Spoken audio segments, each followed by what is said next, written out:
नमस्कार दोस्तों, एक बार फिर से आपका इस प्लेटफॉर्म पर स्वागत करता हूं। मैं सुमित गुप्ता। आज हम बात करेंगे न्यायिक सक्रियता की, जो न्यायपालिका से जुड़ा हुआ है। अक्सर ये समाचारों में रहता है।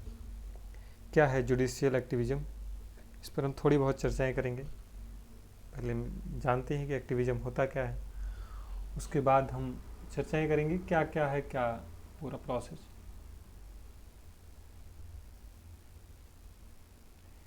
सबसे पहले आप देख रहे होंगे कि विगत कुछ वर्षों में न्यायपालिका द्वारा विधायिका और कार्यपालिका के कार्यों में हस्तक्षेप को न्यायिक सक्रियता कहा गया। यानी कि जो भी हमारे यहाँ विधायिका है और कार्यपालिका है, विधायिका और कार्यपालिका का मतलब यहाँ पे है कि जो सांसद है, जो सांसद वगैरह जो चुन करके आते हैं वो विधायिका है, और उन्हीं में से कुछ निकल करके फिर जो है एक कार्यपालिका का गठन करते हैं। कार्यपालिका में दो होते हैं, राजनीतिक कार्यपालिका और प्रशासनिक कार्यपालिका, दो होती हैं। तो ये देखा गया कि लगातार जब न्यायपालिका जो है इन दोनों के कार्यों में व्यवधान के तौर पर इसे देखा गया, लेकिन जो है हस्तक्षेप सक्रियता को लेकर विधि विशेषज्ञ जो थे उन्हें राजनीतिक विचार के माध्यम से गतिरोध उत्पन्न हो। जब राजनीतिक विचारकों के माध्यम से उत्पन्न हो जाता है जो भी गतिरोध वगैरह है, तो विधि विशेषज्ञ न्यायपालिका के हस्तक्षेप को न्यायिक पालिका की तानाशाही मानते हैं। यानी कि जो न्यायपालिका है वो अपनी तानाशाही दिखा रही है, ऐसा माना जा रहा है। ये विधि विशेषज्ञ जो है वो कह रहे हैं। तानाशाही का मतलब आप जानने के लिए आप हिटलर को समझ सकते हैं। हिटलर एक तानाशाही था, उसकी कैसी पॉलिसीज थी वो उसके अकॉर्डिंग आप देख सकते हैं। लेकिन दूसरी ओर राजनीतिक विचारक जो है न्यायपालिका के हस्तक्षेप को लोकतंत्र के रूप में शुभ मानते हुए या विचार देते हैं कि इससे लोकतंत्र मजबूत होगा। लोकतंत्र मजबूत क्यों होगा? यानी कि जो पिछड़ा वर्ग है, जो आम जन है, उनको न्याय जो है आसानी से मिल सके। कई बार ऐसा होता है कि एक वर्ग को जो है कुछ जो है नहीं न्याय मिल पाता, तो जब न्याय नहीं मिल पाता तो कहीं ना कहीं जो है न्यायपालिका पे जो है आरोप लगते रहते हैं। तो जब न्यायपालिका जब सक्रिय रूप में आई तो इससे क्या हुआ, उन लोगों को भी न्याय मिलने लगा जो बहुत पिछड़े हुए थे, जिसका कोई जिक्र नहीं होता था। कई बार वो चीज़ें दब जाती थी समाज में, तो उसका भी जो है जब स्वतः संज्ञान लेने लगी तो फिर इन चीज़ों को इसमें इन्वॉल्व होना पड़ा। इससे लोकतंत्र मजबूत हुआ। न्यायपालिका के हस्तक्षेप में भारत के सांसदीय प्रजातंत्र के समक्ष निम्नलिखित चुनौतियों को उत्पन्न कर दिया, या फिर जो भी चुनौतियां थी वो क्या क्या आई, हम इस पर अब चर्चाएं करेंगे। सबसे पहले जो चुनौती आई जो है वो आई कि विभिन्न मामलों में जो भी मामले थे, न्यायपालिका में ने विधायिका के सदस्यों को जिस प्रकार दोषी ठहराया। यानी कि आप देखते होंगे कई बार कोई नेता या कोई सांसद या कोई विधायक को सुप्रीम कोर्ट के द्वारा जो जो सजाएं सुनाई जाती, जैसे कोल आवंटन वगैरह हुआ, तो इससे क्या हुआ कि जो दोषी ठहराया गया उससे भारतीय जनमानस विधायिका के प्रति नकारात्मक दृष्टिकोण का उदय हो गया। यानी कि जब संसद और विधायक जब गलत कार्यों में लिप्त पाए गए तो इससे क्या हुआ कि उनका जो दृष्टिकोण था वही कहीं ना कहीं जो है नकारात्मक हो गया, उदय हो गया। जनता यह सोचने लगी कि विचार विमर्श हो गए कि उसके एक वोट देने से सरकार न तो बनेगी और ना ही बिगड़ेगी। इसीलिए जनता चुनाव के दिन किसी पार्टी वगैरह में भाग लेने या फिर ट्रेवल या फिर अपना अलग अलग फंक्शंस में इन्वॉल्व हो जाती है।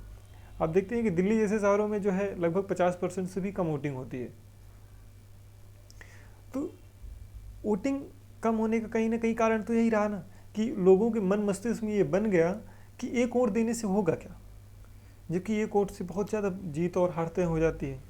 लेकिन ये जो है देखा गया कि जो है विधायिका के जो सदस्य थे उनमें कोई डर भय नहीं रह गया, और जब न्यायिक सक्रियता हो गई तो उनमें डर भय थोड़ा बहुत आने लगा। हम आगे फिर चर्चाएं करते हैं। न्यायिक सक्रियता में जो कार्यपालिका के सदस्यों के मन मस्तिष्क में भय पैदा कर दिया, जिसका प्रभाव विकास कार्यों पर पड़ा। यानी कि जब जो सदस्य थे विधायिका के, सांसद या फिर आपके विधायक वगैरह जो भी थे, उनके मन मस्तिष्क में ये भय पैदा हो गया कि अगर वो विकास कार्यों को अगर अच्छे से नहीं करेंगे तो कार्यपालिका जो सदस्य सोचने के लिए विवश हो जाते हैं कि यदि कोई गलती हुई तो न्यायपालिका उन्हें दंड देगी। आप देखते होंगे कई बार जो है विकास कार्यों को कोई बाधित रहता है तो फिर उसमें न्यायिक सक्रियता लेकर के, मतलब जो सुप्रीम कोर्ट है वो फिर क्या करती है कि उन चीज़ों को लेकर के अपने स्वयं स्वतः संज्ञान में लेकर के निर्णय दे देती है। जैसे सीएनजी का आपने देखा होगा, और ऐसे भी एग्जाम्पल्स के तौर पर आप देख सकते हो इसे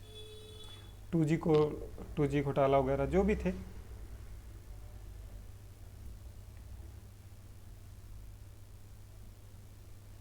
और फिर न्यायिक सक्रियता में न्यायपालिका ने जनता के मन में उम्मीद की किरण जगा दी, जिससे जनता छोटे छोटे मामलों में न्यायपालिका की ओर उम्मीद भरी नज़रों से देखती है। यानी कि जब न्यायपालिका जब सक्रिय हो गई तो लोगों के मन मस्तिष्क में ये जो उम्मीदें जो जगी, लोग आज भी कहते हैं गांव में कि चलो हम देख लेंगे, हमें कोर्ट से न्याय मिल जाएगा। यानी कोर्ट पर जो विश्वास था जो जनता का था ना, वो बहुत ज़्यादा था। तो उसे बनाए रखने के लिए जो है न्यायिक सक्रियता जरूरी हो गई थी। न्यायपालिका की सक्रियता ने शक्ति पृथक्करण के सिद्धांत को महत्वहीन बना दिया। यानी कि आर्टिकल नंबर जो आपको 15 कहता है कि जो न्यायपालिका कार्यपालिका इन दोनों में जो विभाजन होगा, अनुच्छेद जो आपको 50 कहता है, वो इस आर्टिकल को थोड़ा महत्वहीन कर दिया इसने। ये थोड़ा इसमें देखा गया जो है, क्योंकि जो कार्यपालिका का काम है वो और विधायिका जो काम है वो नीतियों और योजनाओं को बनाना और क्रियान्वयन करना, ये सब रहा। और न्यायपालिका का क्या काम है? सही और गलत को ठहराना।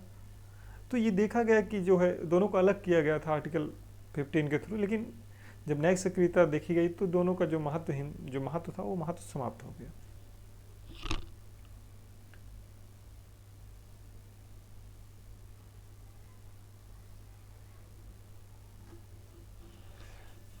यदि न्यायपालिका की सक्रियता सकारात्मक दृष्टिकोण से विश्लेषण किया जाए तो न्यायपालिका हस्तक्षेप नहीं है, बल्कि उसका संवैधानिक जो भी है संवैधानिक दायित्व है। और विभिन्न मामलों में देखा न्याय कार्यपालिका ने स्पष्ट किया है कि मेरे हस्तक्षेप करने का मतलब विधायिका और कार्यपालिका की शक्तियों को अर्जित करना नहीं है। यानी कि मेरा जो सक्रियता है न्यायपालिका का जो कहना है कि मेरा मतलब ये नहीं है कि मैं जो है कार्यपालिका या फिर विधायिका की जो शक्तियाँ हैं उनमें मैं हस्तक्षेप कर रहा हूँ, बल्कि उनके संवैधानिक दायित्व एवं कर्तव्यों का बोध कराना है। यानी कि जो एक कार्यपालिका है, जो विधायिका है, इनका जो संवैधानिक दायित्व है ना, उसका ये बोध करा रहे हैं। मतलब आप गलत करोगे तो सजा देने के लिए आप हमारी जो है संस्थाएं कुछ हैं। यदि विधायिका और कार्यपालिका 2G जो था ये 2G घोटाला और ब्लैक मनी संरक्षण के मामले में अपने संवैधानिक कर्तव्यों एवं दायित्वों का पालन करती तो न्यायपालिका SIT का गठन की आवश्यकता क्यों पड़ती? यानी SIT यानी स्पेशल इन्फॉर्मेशन टास्क जो होता है उसका गठन ही क्यों करना पड़ता? अगर विधायिका और कार्यपालिका अच्छे से काम करते तो 2G घोटाला नहीं होता, ब्लैक मनी संरक्षण कहाँ से हो पाता? फिर देखेंगे कि इन्हीं सब का रेशियो ज़्यादा बढ़ रहा है। तो इससे जो है ज़रूरत पड़ी कि न्यायपालिका सक्रिय रूप से आए। भारतीय संविधान का निर्माण जिन उद्देश्यों को लेकर किया गया, लक्ष्यों और उद्देश्यों की पूर्ति तब हो जाती है जब शासन के तीनों अंग अपने अपने संवैधानिक दायित्वों और कर्तव्यों का पालन करें।